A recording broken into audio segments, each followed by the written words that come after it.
A man discovered his wife was having an affair with a male friend of his when he checked her car. He confronted her, but she initially denied it. This is the full story, with 5 updates. My wife is 26 and I call her M. She had an affair with a 27-year-old male. I will refer to him as J for the sake of clarity. I will provide some background information. We met when we were both 22. At the age of 22, I attended a wedding where she was a guest of the bride. We were seated at the same table, which facilitated our subsequent interaction. Upon first sight, I was immediately taken aback by her beauty. As we conversed, we discovered numerous shared interests. Our rapport was immediate, and we engaged in lengthy discussions and ate dinner together. We then proceeded to the dance floor, where we danced and consumed alcohol throughout the night. We continued this pattern until the early hours of the morning. We proceeded to kiss on the dance floor, and when we pulled away, our friends, the bride and groom, approached us and inquired about the nature of our relationship. We were quite excited to play matchmaker, but we simply shrugged it off and carried on with our night. We left without exchanging numbers, but about a week later, I received a text from her asking me out. The bride gave her my number, and I, of course, said yes. It turned into a relationship, which was generally positive, except for a few minor issues. We experienced minor disagreements, but they were never particularly intense. I proposed to her approximately 2 years into our relationship, and we were married less than a year later. Our marriage lasted slightly more than a year. Just before our first anniversary, I began to notice a few minor irritations. She became more reserved about her phone, girls' nights became more frequent, and our sex life was almost non-existent. I had brought this up on multiple occasions. However, my concerns were dismissed, and I began to succumb to my insecurities. She continued to act as if my feelings and attempts to communicate were inconsequential, which led me to become increasingly detached. I ceased greeting her with a kiss before leaving for work, and, on one occasion when she was asleep, I seized her phone and laptop to review her text messages, emails, and messenger app history. However, I found no evidence of wrongdoing. I then proceeded to check her vehicle, taking her keys and searching her car. I discovered a second mobile phone, which I knew at that moment was evidence of infidelity. However, I wanted to gather all the evidence before confronting her, in case she attempted to deny the affair. I examined the phone and found only one number. I then proceeded to read through every message on the phone, connecting it to my computer and printing out every message and photograph. I spent the night researching divorce lawyers. I spent a significant portion of my day in my home office, reading the biographies of lawyers and identifying one that I found suitable. I then proceeded to email him, but as it was a Saturday, he was not in the office.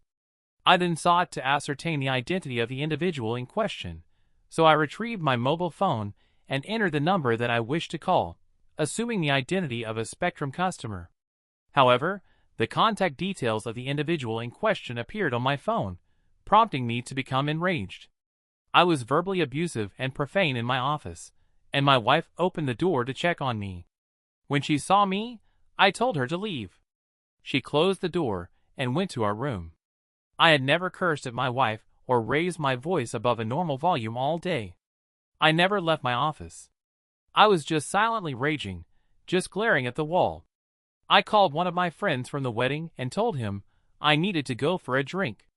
I then proceeded to consume alcohol and requested that my friend accompany me. He must have discerned something in my voice, as he inquired as to my well-being.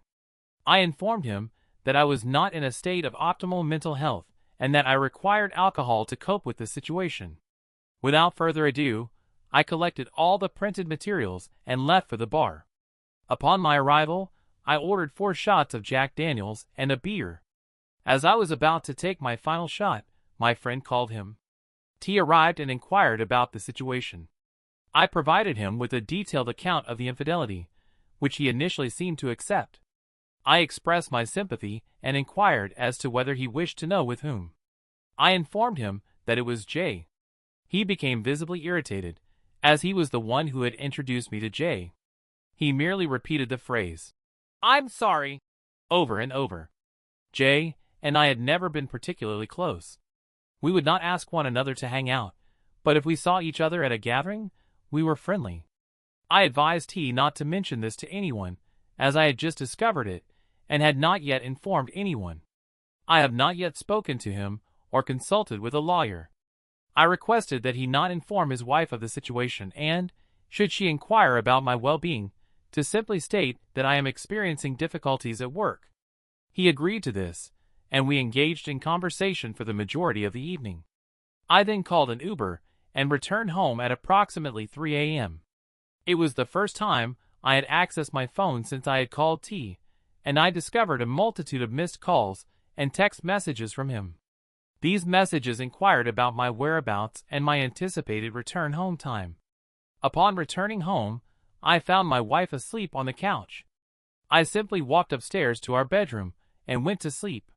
When I woke up, I found her in the bed. I got dressed and left the house. I went to pick up my car and go to my office, where I spent the day buried in work. I returned home around 10 p.m., to my surprise, to find my wife there to greet me.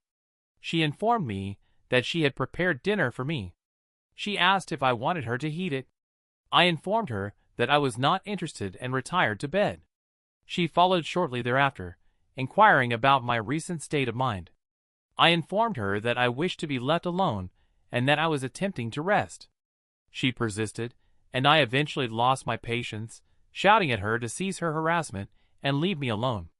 The following morning, I received an email from my lawyer requesting a meeting later that day. I responded and prepared for my day. I descended the stairs to leave, and my wife had prepared breakfast, requesting a conversation. I made a small plate. She then proceeded to inform me that I had been acting in a peculiar manner, and that I had been discussing my transformation at length. She inquired as to the reason behind this transformation. I informed her that my work had been particularly stressful, and that it would soon be over. I concluded our conversation and informed her that I had to leave. I proceeded to my office and began counting down the minutes until I was scheduled to meet with the lawyer. When I left, I informed my assistant that I was going out to lunch with a client. My wife would occasionally contact my office, so I informed her that I would be unavailable for the duration of the meeting. The meeting with the lawyer was productive, and I provided all the information I had gathered on the matter. The lawyer informed me that, given the circumstances, my wife would have no claim on most of my assets. I informed him that I had not considered this possibility, and that my primary concern was to divorce her as soon as possible. He requested to retain the evidence, but I informed him that I would prefer for him to simply make copies, as I had not yet informed my wife of my knowledge, and I did not wish to hear her excuses. He agreed and had his assistant make copies. I inquired as to when she would be served with papers. He informed me that it would be approximately 2 weeks, at which point I thanked him and left. I proceeded to my residence to confront my wife upon my return. However, she was not home, so I called her. There was no answer, so I called again. There was still no answer. I sent her a text message, informing her that I would not be home for the foreseeable future. If you are currently writing J, please return home. We require your presence. To my surprise, she called me shortly after, inquiring about the nature of my conversation. I informed her that she should return home immediately. She arrived approximately 15 minutes later, and I observed that she had traveled a distance comparable to the distance between our current location and Jay's residence. I inquired whether she had considered this. She appeared perplexed, and I offered her a moment to collect herself. However, she remained fixated on me. I gave her a brief opportunity to compose herself, but she continued to stare. I confronted her, but she remained silent. She attempted to deny and discredit me, but I allowed her to continue. She became increasingly agitated and began insulting me. I slammed my fist on the table to interrupt her and produced the evidence, which I displayed from the side. I then proceeded to show her each printout in turn. She then requested that I stop and began to cry. She attempted to apologize and express her love. I informed her that I was unaware of the sudden change in her demeanor, which had previously been characterized by a lack of emotional reserve and a tendency to degrade and insult me. She attempted to restrain me and express remorse, but I firmly rejected her attempts. I extended my hand and requested that she refrain from touching me. She responded by suggesting that I should go to the bedroom and engage in sexual intercourse with her. I regarded her with a penetrating gaze and asserted that I would never engage in such an act with her again. I then informed her that I had retained the services of a lawyer and that he was aware of the existence of the photographs and messages in question. "I am divorcing you now. Gather your clothes and leave my house." This was 3 days ago, and I have not heard from her since. You handled that like a champion. First and foremost, take her off all financial accounts to protect yourself. Change passwords on everything. Next, get an STD test. Do not engage in any sexual activity in a state of anger. This includes as much as you might feel like hurting her or Jay. It would be prudent to disregard the advice of your legal counsel and ascertain whether it would be permissible to change the locks on the marital residence, given that your spouse has effectively abandoned the marital home. It would also be advisable to refrain from consuming alcohol or illicit substances and to prepare for the inevitable psychological manipulation, gaslighting, and attempts to shift blame that will likely ensue. Your spouse may also attempt to portray you as the villain in this narrative to justify her infidelity. Therefore, it would be beneficial to inform your parents, friends, and, if applicable, your spouse's significant other about the circumstances leading to your decision to divorce. If your spouse has a girlfriend or spouse, then this is especially relevant. It is important to channel your anger and rage into some form of exercise. This will help you calm down and tire you out, which will in turn help you sleep. As the reality of the situation sinks in, it is likely that you will experience a range of intense emotions. It is therefore important to take swift and decisive action. It is understandable that you feel sorry for getting caught up with another fake pass out. However, it is important to remember that you will come out on top in the end. It is likely that your spouse will continue to beg and cry when she gets the D papers. However, this is not a sign that you should change your approach. It is of no consequence. I do not love him. It would be prudent to avoid exposing her to any further individuals, as this could have adverse consequences. It is evident that you are adept at conducting your own investigation. As long as you heed the counsel of your legal counsel, he will facilitate a swift resolution. I am sorry for the pain you have endured. This is an inevitable consequence. I must admit that I am not the sentimental type. However, the circumstances surrounding your initial encounter and subsequent relationship are poignantly narrated. Despite not having experienced these events firsthand, I empathize with your situation. Your eloquence in articulating these experiences is commendable. The advice to avoid alcohol is well-founded. However, I would offer a 50-year-old bottle of Johnny Walker as a gesture of solidarity, given the challenges you have faced. Stay strong. It is distressing to experience such a situation. We have been in a similar position and can empathize with your situation. It is unfortunate that the person you married did not represent themselves accurately. You only discovered this after the marriage, which is a difficult and painful experience. It is akin to discovering a tumor in your body that requires removal. Without the cancer in your life, you can move on, heal and forget about the person you married. The woman you thought she was never did. Foreign posted the first part of this. You have received a great deal of advice, which I will follow. I have been following most of the advice I received this morning. I had planned to implement a strategy of damage control in my life, so I scheduled an appointment with my doctor to be tested for sexually transmitted diseases. The appointment is in 2 days. Next, I began contacting the people close to me. This included my father and a few friends. They have been very supportive, offering their own advice and asking if I needed help with anything. However, as I began to implement the strategies I had learned, I declined their offers of assistance. I then began contacting her family. I sent a text to her mother and father, thanking them for allowing me into their family and expressing my gratitude for all that they had done for me. However, I informed them that I was getting divorced and that I would miss them terribly. I explained that while they were very kind people, I was happy that I no longer had to deal with them. I then told them that if they had any questions, they were welcome to ask. I did not receive a reply. I then proceeded to contact M's sister, who was also a close friend. I was aware that this would potentially disrupt our friendship. I sent her a text message, expressing my regret for having to inform her of the impending divorce. I also wanted to thank her for her acceptance of me as a brother from the very beginning. I assured her that I would be available to provide assistance if she ever needed it. The time was not conducive to the transmission of the text, as the parents responded with an apology and a request for further information. The parents expressed their regret at the news and inquired about the circumstances surrounding the affair. They also inquired about the timing of the affair and whether it had commenced prior to the wedding. The parents expressed uncertainty about the lack of communication from the daughter-in-law, but they advised the son-in-law to contact her. We have not received any communication from her. We will contact her at the earliest convenience. Thank you for informing us. Are you certain that she was involved in an affair? I am certain that she was. I have discovered their text messages.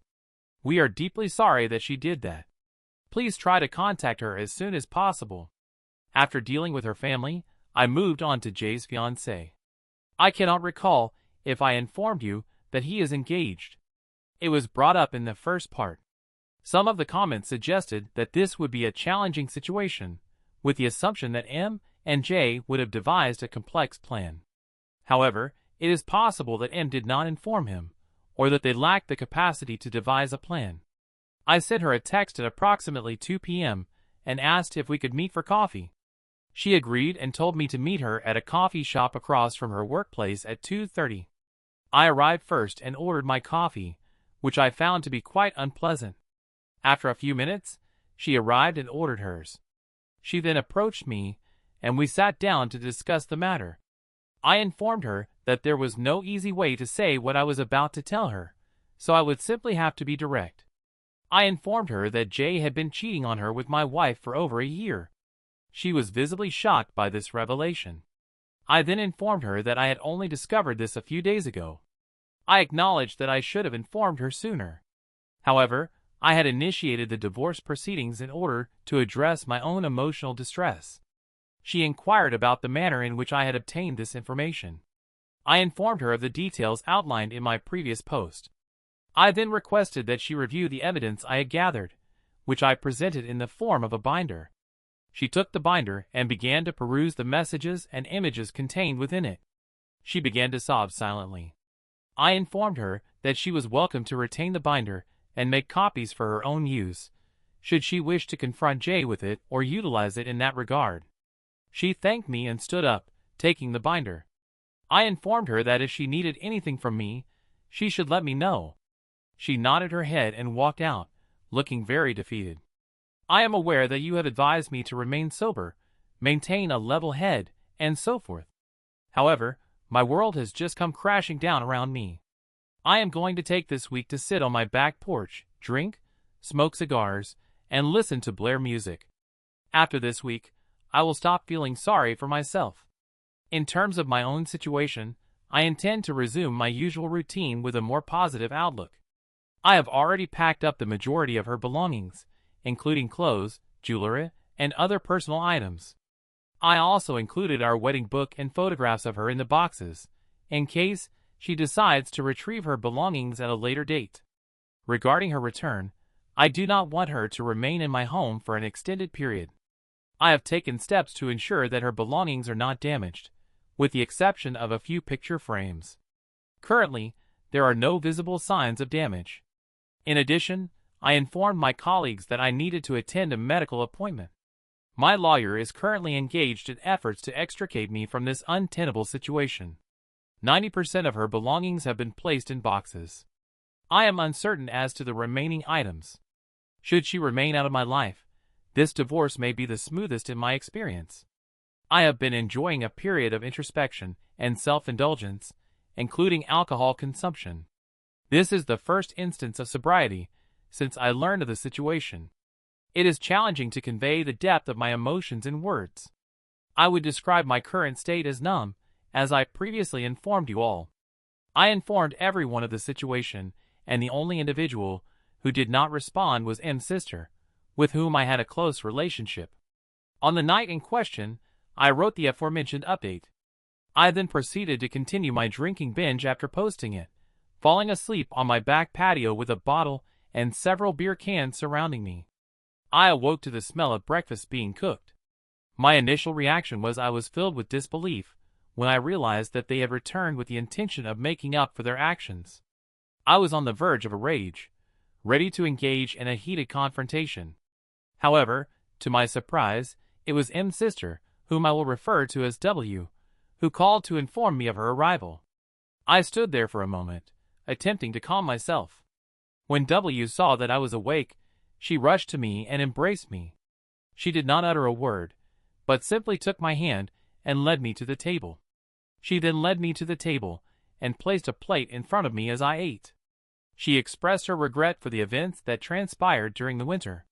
Her sister had arrived at her house and informed her that we were experiencing difficulties, which would be resolved in a few days. She then informed me that when I texted her to inform her of our impending divorce, she had asked them if it would be fine. She then asked why he was divorcing her. M had broken down and told them everything. I scoffed and said there was no way she would have told them everything. W informed me that M had stated that the incident was a one-time occurrence and that I was exaggerating the situation. I informed W that I had no intention of reconciling with them, and that her presence was therefore futile. If her objective was to persuade me to resume contact with them, she was wasting her time. Furthermore, if she was in communication with them, W should advise her to seek legal counsel.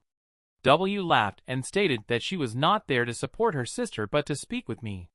She informed me that, of course, she would be there for my sister, but that she and I were friends and that she would not abandon me, especially given that I had not done anything wrong. I stood up and went to her side of the table and simply hugged her. I was extremely concerned that the ongoing situation would negatively impact our friendship, but hearing her say that made me feel much better. W stayed with me for 2 days in the guest bedroom and then left. This morning, as I was preparing to leave for my cabin, I had a conversation with M.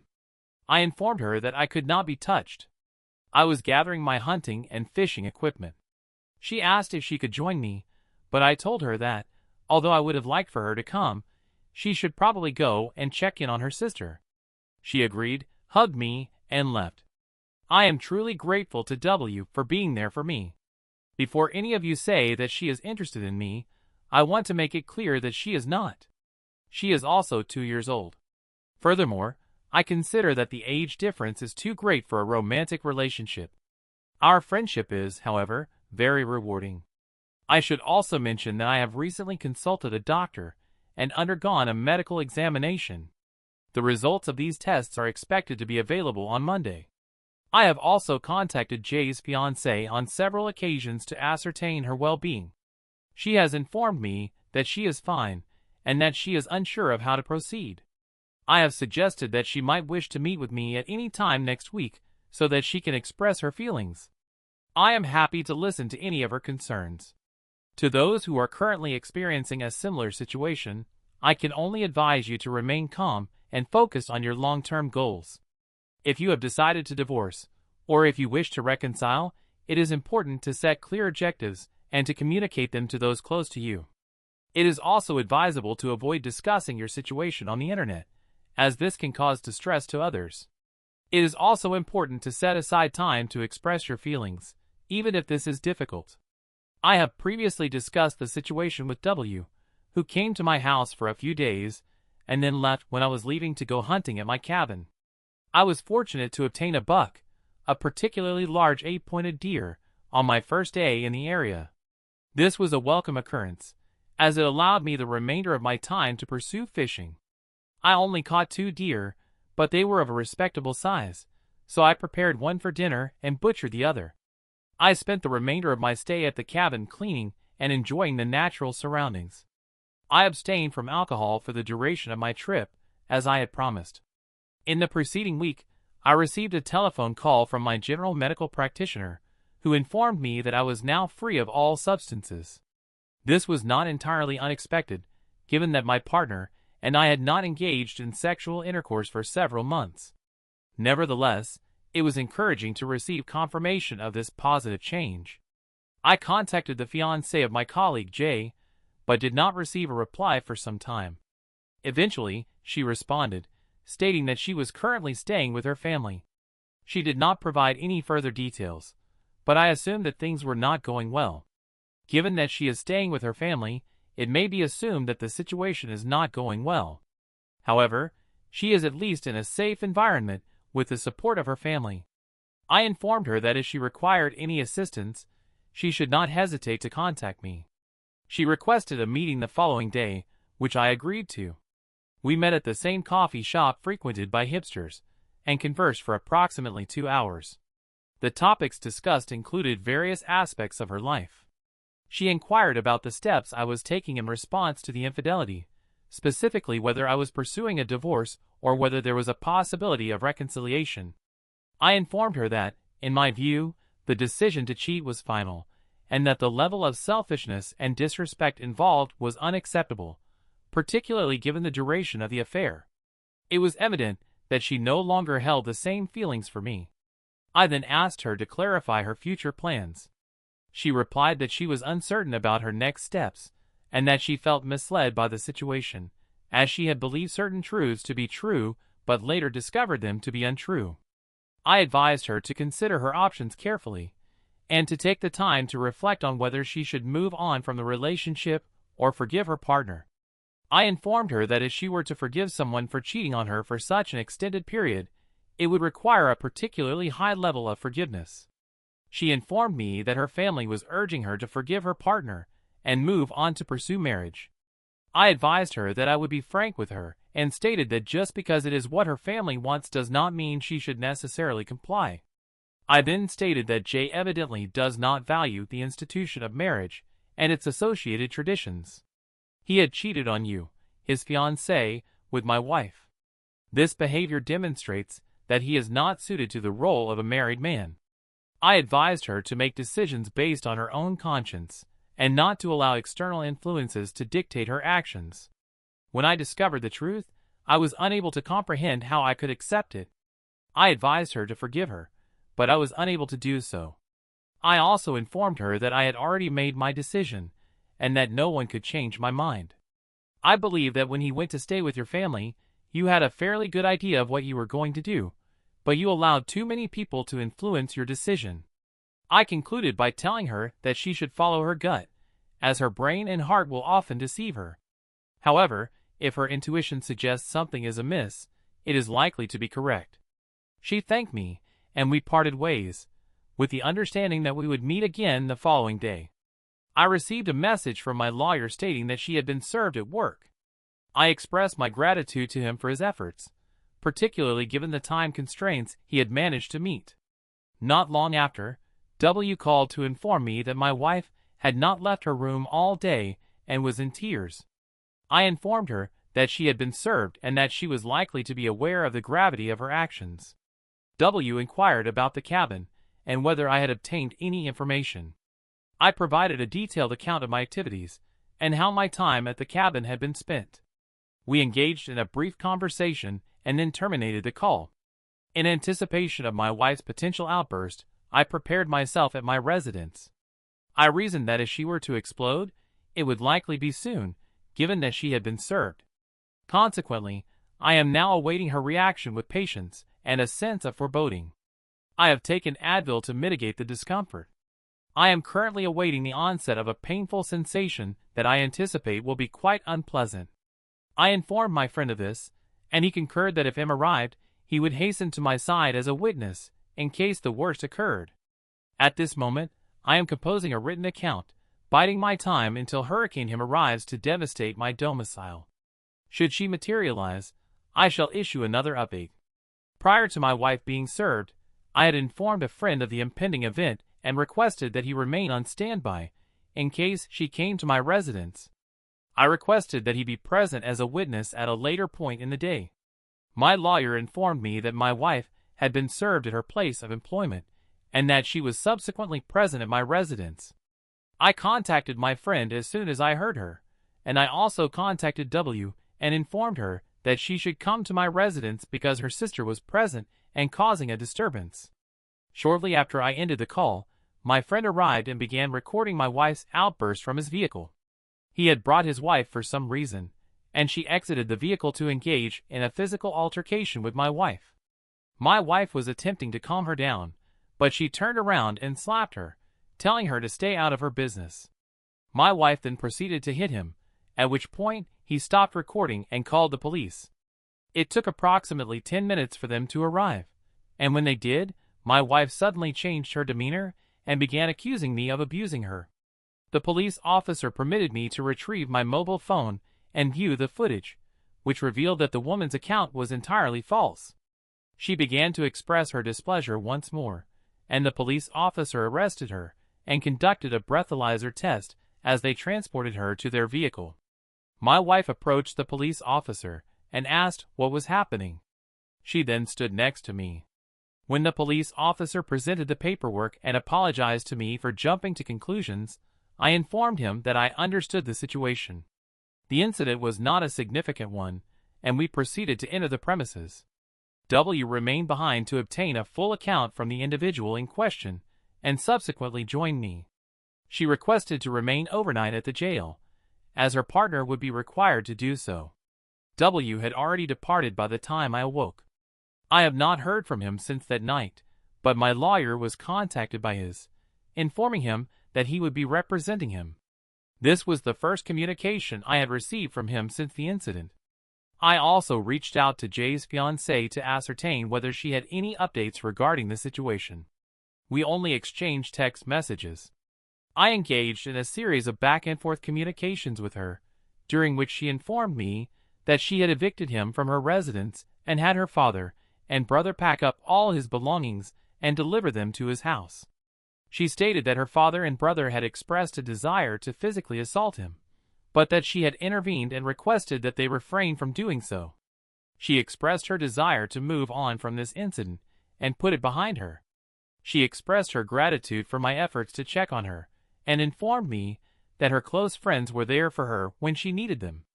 I provided her with a link to my Reddit page so that she could see the support that I and others had extended to her. She can see all the support you all get to me and to her. The moment I got off work, I raced home. My plan was to go back to my cabin for the weekend. When I arrived, W was in my driveway. She wanted to grab her sister's things and had a list of what my wife expected. I skimmed through it and noted that all but one thing was already in a box or sitting in my garage waiting to be picked up. I informed her that I was not transporting or touching anything. That is in here. I am not going to be held responsible if M wants to claim that I destroyed her belongings. I informed her that I would pay for a moving company to come and pack and transport all her belongings for her, as I am currently going to my cabin and do not have the time to deal with M's belongings. She said that would be a great solution, in the hope that I would have fun. She then took a box of M's clothes and put it in her car. She then turned to me and inquired as to whether she could accompany me this time. I replied in the affirmative, stating that she was welcome to do so. I informed her that she should return home and drop off the box before packing a bag for herself. By the time I had gone to the store and packed up the truck, she was already pulling up. I secured my house and proceeded to the cabin with W. The weekend was a great success. The last time I was up there, I realized what a valuable asset the place was. It boasts a beautiful view and is completely secluded, which is ideal for my purposes. The cabin is a secluded location that allows one to truly breathe and relax. On Monday, I contacted a moving company, and by today, 3 men arrived in a large truck and began loading boxes. I opened each box and recorded the process as the men closed it and picked it up. I took photographs of all the furniture and recorded the loading process. I thanked the movers for their patience and gave them each an additional $50 in gratuities. I then sent all the recordings and photographs to my lawyer and carried on with my day. I proceeded with my day, noting that the house appeared both empty and clean, with minimal personal items remaining. My lawyer had advised me to retain items that could be considered shared, so I had placed most of the furniture in a storage unit. I had been residing in the guest room since my wife's departure, and up until the present moment, I had been purchasing all new furniture. I will likely be retaining the majority of the new items in the garage, given the additional space that I have gained. Should I prevail in the divorce proceedings, I shall not be retaining the property. It is too closely associated with negative memories. I must commend you on your tenacity and resilience in dealing with this situation. Your diligence in monitoring the OBS is commendable. It is evident that you are a man of integrity and compassion. It is unfortunate that your former spouse has chosen to trade gold for turd. Her AP is a person of questionable character. Hopefully, after your soon-to-be ex-wife's recent actions, she will have the sense to stay away from you. It is to be expected that, in the near future, she will have sufficient self-control to avoid contact with you. Her current behavior is a source of shame for her, as it is for you. It is possible to create new memories that are more positive than the old ones, and this process can be accelerated by the creation of new memories in your own home. Eventually, the negative memories will fade or cease to cause distress, and you will be able to view the situation in a more positive light. You will have demonstrated that you have the capacity to deal with the situation effectively, and you will be able to take pride in your ability to do so. Thank you for watching this video to the end. If you have enjoyed it, please consider sharing it with others and subscribing to my channel. Have a good day. Thank you.